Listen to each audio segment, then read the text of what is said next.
Hello my dear CA Foundation students, welcome to Shilpis Academy.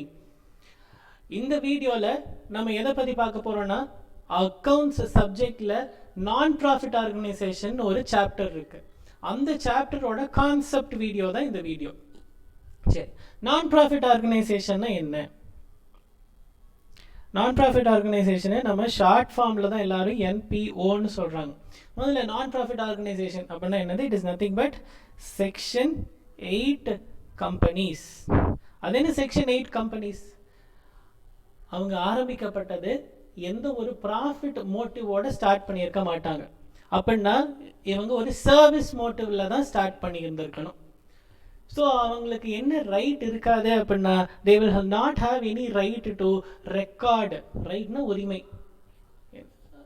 Profit வருதுன்னு எங்கேயுமே record பண்ண முடியாது. ஏன்னா அவங்க மோட்டிவே என்ன கிடையாது, ப்ராஃபிட் ஏர்ன் பண்ணுறது அவங்களோட மோட்டிவ் கிடையாது. அவங்களோட மோட்டிவே சர்வீஸ் பண்ணுறது. ஸோ அப்போ இதுலேருந்து ஏதாவது லாபமாக இன்கமாக வந்ததுன்னா அதை அவங்க எதுக்கு தான் யூஸ் பண்ண முடியும்? திரும்ப சர்வீஸ்க்காக தான் யூஸ் பண்ண முடியும்.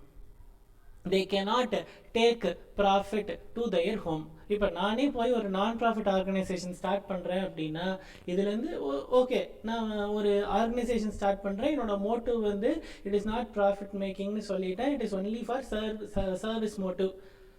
ஸோ இதுக்காக நான் நிறைய இடத்துலேருந்து டொனேஷன்ஸ் கலெக்ட் பண்ணுறது அதெல்லாம் பண்ணி I am running this organisation. இந்த ஆர்கனைசேஷன் ரன் பண்ண எனக்கு ஒரு ப்ராஃபிட் வர ஆரம்பிச்சிருச்சு. அப்போ இந்த ப்ராஃபிட்டை நான் தானே ஸ்டார்ட் பண்ணேன். அப்போ இந்த ப்ராஃபிட்டை நான் வீட்டுக்கு எடுத்துகிட்டு போய்க்கலாமா அப்படின்னு கேட்டால் no, I cannot take this profit to my home. Rather அதை என்ன தான் பண்ணணும், அதை வந்து திரும்ப இதே ஆர்கனைசேஷனில் ரீஇன்வெஸ்ட் பண்ணி I should expand this organisation.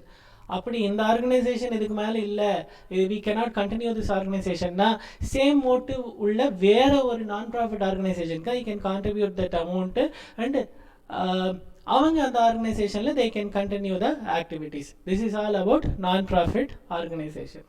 சரி, நம்ம இப்போ பார்த்துட்டு இருக்கிறது சப்ஜெக்ட் என்ன? அக்கௌண்ட்ஸ். அக்கௌண்ட்ஸில் நான் ப்ராஃபிட் ஆர்கனைசேஷன் பார்க்குறோம். அப்போ நம்ம வந்து இந்த புக்ஸ் ஆஃப் அக்கௌண்ட்ஸ் நான் ப்ராஃபிட் ஆர்கனைசேஷன் எப்படி மெயின்டைன் பண்ணுவாங்க அப்படிங்கிறத தான் நம்ம இங்கே முக்கியமாக பார்க்கணும். புக்ஸ் ஆஃப் அக்கௌண்ட்ஸை பொறுத்த வரைக்கும் 3 மெயின் அக்கௌண்ட்ஸ் இருக்கு. இங்கே என்ன அக்கௌண்ட்ஸ் எல்லாம் இருக்கு?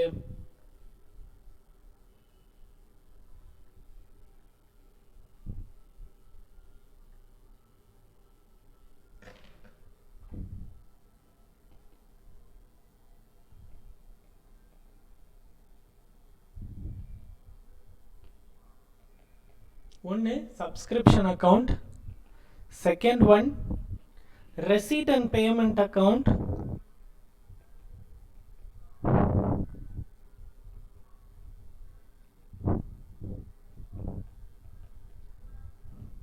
தேர்ட் ஒன் இஸ்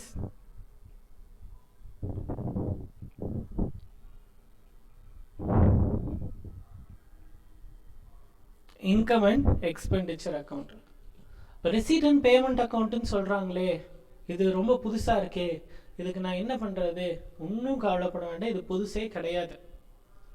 நீங்கள் நார்மலாக கேஷ் அண்ட் பேங்க் அக்கௌண்ட்டுன்னு ஒரு அக்கௌண்ட் படிச்சிருக்கீங்க கரெக்டாக? 11th and 12th ஸ்டாண்டர்டில் நார்மல் லெட்ஜர் கேஷ் அக்கௌண்ட் படிச்சிருக்கோம், பேங்க் அக்கௌண்ட் படிச்சிருக்கோம். அந்த கேஷ் அண்ட் பேங்க் அக்கௌண்ட்டை தான் இங்கே நம்ம அதுக்கு வேற ஒரு பேர் வச்சு பார்க்குறோம். அதுக்கு பேர் என்னது? ரெசீட் and payment account. Receipt and payment account is nothing but what? It is cash and bank account. புதுசாக ஒன்றுமே படிக்க வேண்டாம், வெறும் ஹெட்டிங்கை மட்டும் மாற்றி எழுதுங்க. It is more then enough. காசு உள்ளே வந்தால் என்ன பண்ணணும், காசு வெளியில் போனால் என்ன பண்ணணும், கேஷில் என்ன பண்ணுவோம், டெபிட் பண்ணுவோமா கிரெடிட் பண்ணுவோமா, பேங்க் அக்கௌண்ட்டில் என்ன பண்ணுவோம், இவ்வளோதான். ஸோ நீங்கள் நம்ம 11th and 12th நான் திரும்ப கேஷ் அக்கௌண்ட் தனியாக பேங்க் அக்கௌண்ட் தனியாக சொல்லலை. It means cash and bank account are maintained together. It is very simple. We are maintaining cash and bank account together. அப்போ income and expenditure accountனா என்னது?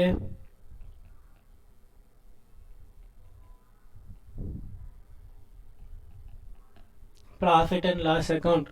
அப்போ income and expenditure account is nothing but what? Profit and loss account. பேர் மட்டும் தான் இங்கேயும் மாற்றி இருக்கோம், வேற எதுவுமே மாற்றலை. இன்கம் எல்லாம் சாரி எக்ஸ்பெண்டிச்சர்லாம் ஒரு சைடு, இன்கம் எல்லாம் ஆன் த ஆப்போசிட் சைடு. இவ்வளோதான். So it is very simple. பேர் மட்டும்தான் சேஞ்ச் ஆயிருக்கு. So no need to learn anything extra in this. இது தெரியாமல் நம்ம என்ன ஒரு மிஸ்கன்சம்ஷனில் இப்போ ஒரு ஜென்ரலாக நான் நிறைய ஸ்டூடெண்ட்ஸ் பார்க்கும்போது புரிஞ்சுக்கிறதே இல்லை. என்ன சொல்கிறாங்க அப்படின்னா, இன்கம் அண்ட் எக்ஸ்பெண்டிச்சர் அக்கௌண்ட் கொஸ்டினில் கொடுத்துட்றாங்க, அதோட ஆப்போசிட் சைடு தான் receipt and payment account, mirror image அப்படிங்கிற ஒரு அண்டர்ஸ்டாண்டிங்கில் தான் எல்லாருமே ஒர்க் பண்ணுறாங்க. Or receipt and payment account கொடுத்துட்றாங்க, அதோட மிரர் இமேஜ் தான் வந்து income and expenditure. It is not so. ஏன்னா நான் ப்ரீவியஸ் இயர் எக்ஸ்பெண்டிச்சரை கரண்ட் இயர் பே பண்ணாலும் ஆர் நெக்ஸ்ட் இயர் இன்கம் எனக்கு கரண்ட் இயரில் ரிசீவ் பண்ணாலும், நான் கரண்ட் இயரில் எதை பே பண்ணாலும் எதை ரிசீவ் பண்ணாலும், I will not bother about which year's expenditure or which year's income it belongs to. நான் கரண்ட் இயர் ரிசீவ் பண்ணாலும் சரி, பே பண்ணாலும் சரி, that will be reflected in my receipt and payment account. But income and expenditure அக்கௌண்ட்டை பொறுத்த வரையில் only if it is pertaining to current year I will do it, otherwise I will not do. Current இயரோட இன்கமாவோ current இயரோட எக்ஸ்பெண்டிச்சராவோ இருந்தால் மட்டும்தான் I will record it in income and expenditure account. Previous year income current year la receive பண்ணாலும் I will not record. Next year income current year la receive பண்ணாலும் I will not record. Make it very very clear. Okay வா? Yes. இது வந்து income and எக்ஸ்பெண்டிச்சருக்கும் நான் ரெசீட் and பேமெண்ட்டுக்கும் சொன்ன difference அப்படின்னு பிளைண்டாக போக வேண்டாம். The same difference applies to what? Cash and bank account and profit and loss account also. அதனால தான் நீங்கள் பார்த்தீங்கன்னா நம்ம ஸ்கூல்லலாம் போடும் போது சேலரி ஆட் அவுட்ஸ்டாண்டிங் லெஸ் ப்ரீபெய்டுலாம் போடுவோம். நான் சிம்பிள் ஒரே ஒரு அட்ஜஸ்ட்மெண்ட். இப்போ இன்கம் அண்ட் எக்ஸ்பெண்டிச்சர் அக்கௌண்ட் எடுத்துக்கிறேன். Income and expenditure account is nothing but profit and loss account. இது உங்களுக்கு தெரியும். இப்போது டு சேலரின்னு ஒரு என்ட்ரி போட்டிருப்பீங்க. நம்ம என்ன பண்ணுறோம்?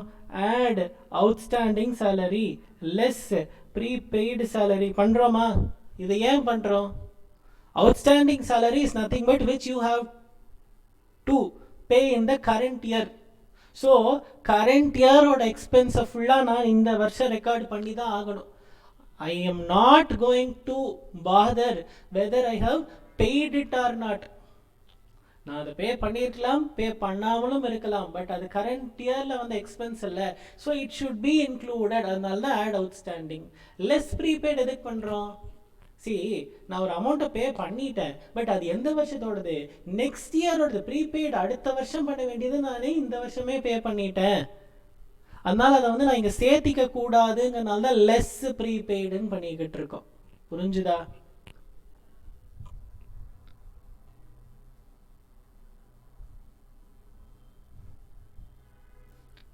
ஏதோ புதுசாக படிக்க போகிறோம் நான் ப்ராஃபிட் ஆர்கனைசேஷன்லன்னு நினைக்க வேண்டாம். வெறும் அக்கௌண்ட்டோட பேரை மட்டும் தான் நம்ம மாற்றிட்டு இருக்கோம், வேறு எதுவுமே மாற்றல. அப்போ புதுசாக நம்ம படிக்க போகிறதுனா ஒரே ஒரு அக்கௌண்ட் தான். என்னது அது? Subscription account. சரி, அந்த சப்ஸ்கிரிப்ஷன் அக்கௌண்ட்டுக்குள்ளே போகிறதுக்கு முன்னாடி I just wanted to make something very clear.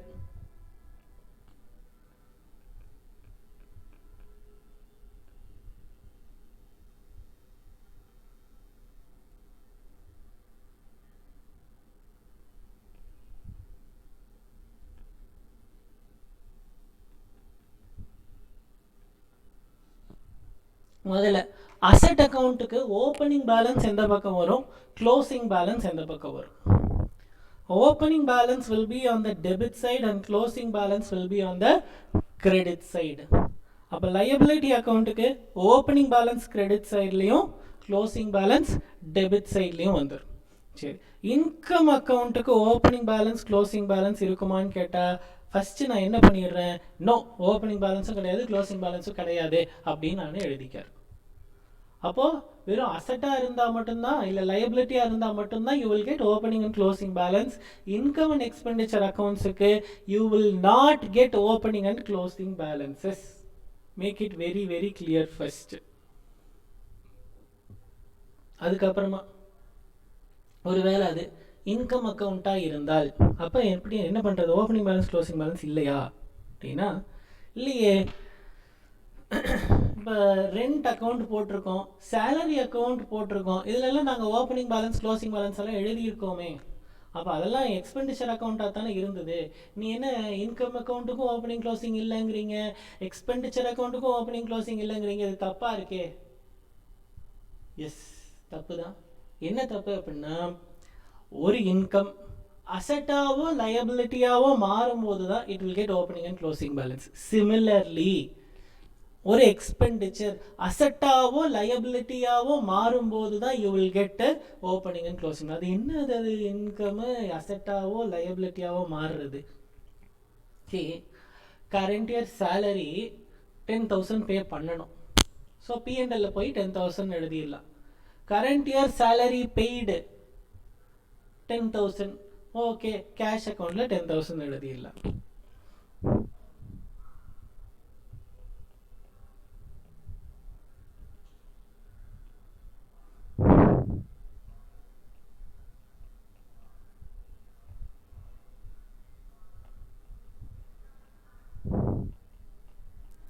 So the account is tallying. ரெண்டு டாலி ஆயிடுச்சா? கரெக்டு தானே? இப்போ இதே இடத்துல இன்ஸ்டெட் ஆஃப் 10,000 ஒருவேளை இங்கே பாருங்க, இந்த வருஷம் சேலரி 10,000 பே பண்ணணும், but you have paid only 8,000 இருந்தால் இப்போ 2,000 என்னது? 2,000 என்னது? Outstanding salary. So you are still liable to pay 2,000 more. 10,000 pay பண்ணு, you have paid only 8,000. 2,000 நம்ம இனி pay பண்ணல. So that becomes a liability. புரிஞ்சுதா? அப்போ இந்த மாதிரி சினாரியோல இது வந்து க்ளோசிங் பேலன்ஸா வரலாம். ஆர் இப்படி கூட இருக்கலாம்ல, இந்த வருஷம் salary is only 10,000 but you have paid 12,000. அப்போ 2,000 என்னவா கூட இருக்கலாம்? ப்ரீபெய்டா கூட இருக்கலாம். அப்போ அது வந்து க்ளோசிங் ப்ரீபெய்டு. கரெக்டா? So in this scenario there is a closing balance. அப்போ அட்வான்ஸாக பே பண்ணிட்டா தட் இஸ் அ அசட்டு. அப்போ அதை தான் நான் சொல்கிறேன், கரண்ட் இயர் இன்கம் நீங்கள் கரண்ட் இயரே பே பண்ணி முடிச்சிட்டீங்க அப்படின்னா there is no opening and closing balance. Current year income current year எக்ஸ்பென்ஸை கரண்ட் இயரே பே பண்ணி முடிச்சிட்டிங்கன்னா there is no opening or closing balance. Only if you have paid anything extra na, then there will be an asset. Because you have paid extra, advance pay பண்ணனால there is an asset. அதனால closing balance வருது. If you have paid anything less na, then you are still liable to pay. There is a liability. So there is a closing balance. So என்னோட income அக்கௌண்ட்டா இருந்தாலும் சரி, expenditure அக்கௌண்ட்டா இருந்தாலும் சரி, நார்மலா எனக்கு என்ன வராது? ஓப்பனிங் அண்ட் க்ளோசிங் பேலன்ஸ் வராது. Only if my income or expense, நான் திரும்ப சொல்றேன், இன்கம் இல்லைன்னா என்னோட எக்ஸ்பென்ஸ் வந்து அசட்டாவோ இல்லை, ரெண்டுமாவுமே மாறலாம். கரெக்டு தானே? அட்வான்ஸ் பே பண்ணியிருந்தா அசட்டு, அவுட்ஸ்டாண்டிங் இருந்தால் லயபிலிட்டி. ஸோ ரெண்டுமாவும் எப்படி வேணால் மாறலாம். ஸோ அது அசட்டாவோ லயபிலிட்டியாவோ மாறும்போது தான் I will get opening and closing balances.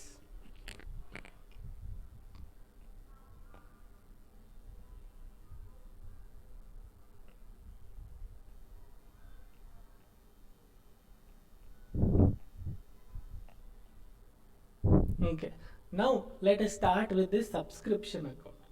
Subscription அக்கௌண்ட்டை பொறுத்த வரைக்கும், சப்ஸ்கிரிப்ஷன்னா என்ன அப்படின்னா, ஒரு நான் ப்ராஃபிட் ஆர்கனைசேஷனுக்கு கிடைக்கிற இன்கம் எங்கேருந்து கிடைக்கும் அப்படின்னா சப்ஸ்கிரிப்ஷன் வழியாக தான் கிடைக்கும்.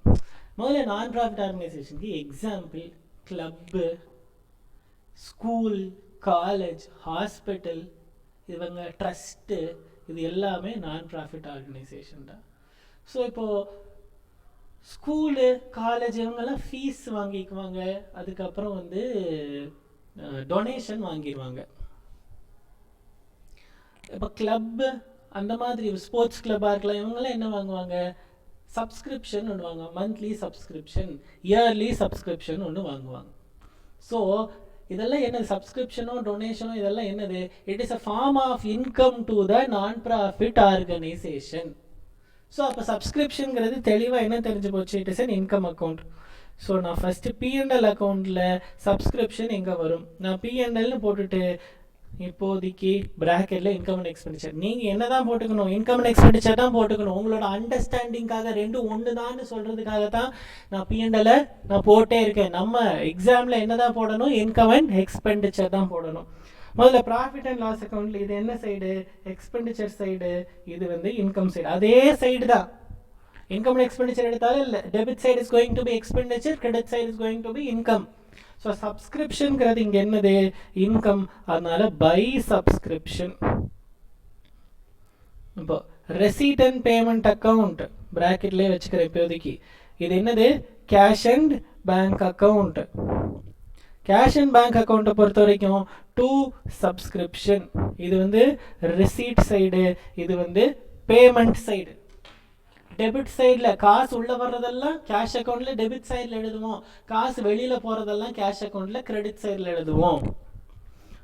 சரி, இப்போ இது புரிஞ்சுதா? முதல்ல இன்கம் அண்ட் எக்ஸ்பெண்டிச்சரில் கிரெடிட் சைடில் ஏன் சப்ஸ்கிரிப்ஷன் எழுதியிருக்கிறேன், ரெசீட் அண்ட் பேமெண்ட் அக்கௌண்ட்டில் டெபிட் சைடில் ஏன் எழுதியிருக்கிறேன்னா, சப்ஸ்கிரிப்ஷன் இஸ் அன் இன்கம், காசு உள்ளே வருது, இது it is a source of income for the non profit organisation. அதனால இப்போ இன்கம் அண்ட் எக்ஸ்பெண்டிச்சரில் இன்கம் சைடுங்கிறது கிரெடிட் சைடு, அதனால பை சப்ஸ்கிரிப்ஷன். அதே ரெசீட் அண்ட் பேமெண்ட் அக்கௌண்ட்டில் டெபிட் சைடுங்கிறது தான் ரெசீட் சைடு, அதனால டு சப்ஸ்கிரிப்ஷன். இப்போ இதை போய் முதல்ல என்ன பண்ணிடலாம்,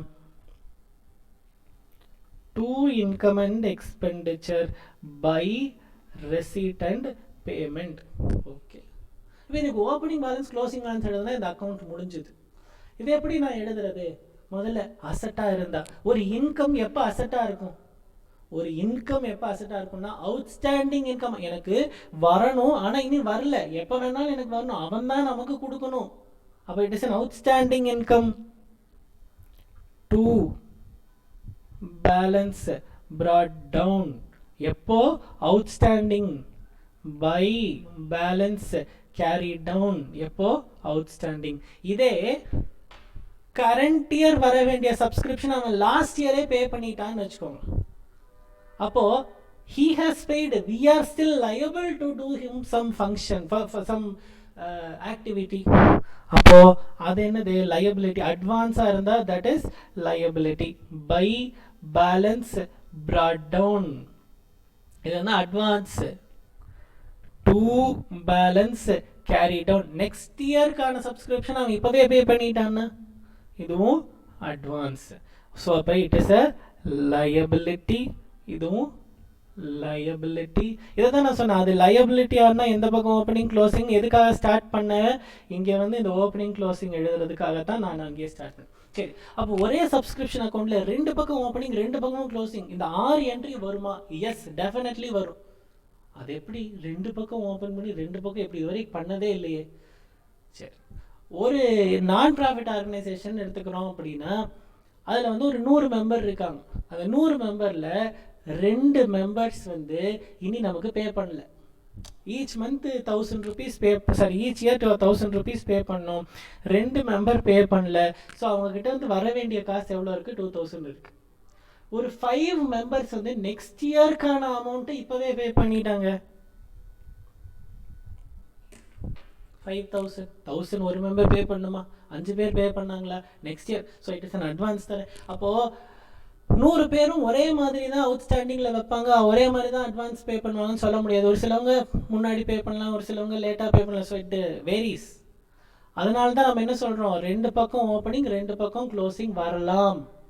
அண்டு கரண்ட் இயர் எக்ஸாக்டாக எவ்வளோ அமௌண்ட் வரணுமோ அது வந்து இன்கம் அண்ட் எக்ஸ்பெண்டிச்சரில் வந்திருக்கும். கரண்ட் இயர் எவ்வளோ ஆக்சுவலாக ரிசீவ் பண்ணோமோ அது எங்கே வந்திருக்கும், ரெசீட் அண்ட் பேமெண்ட் அக்கௌண்ட். இது என்னது, ஆக்சுவல் ரிசீவ்டு. இது வந்து current year due amount. So this is all about subscription account.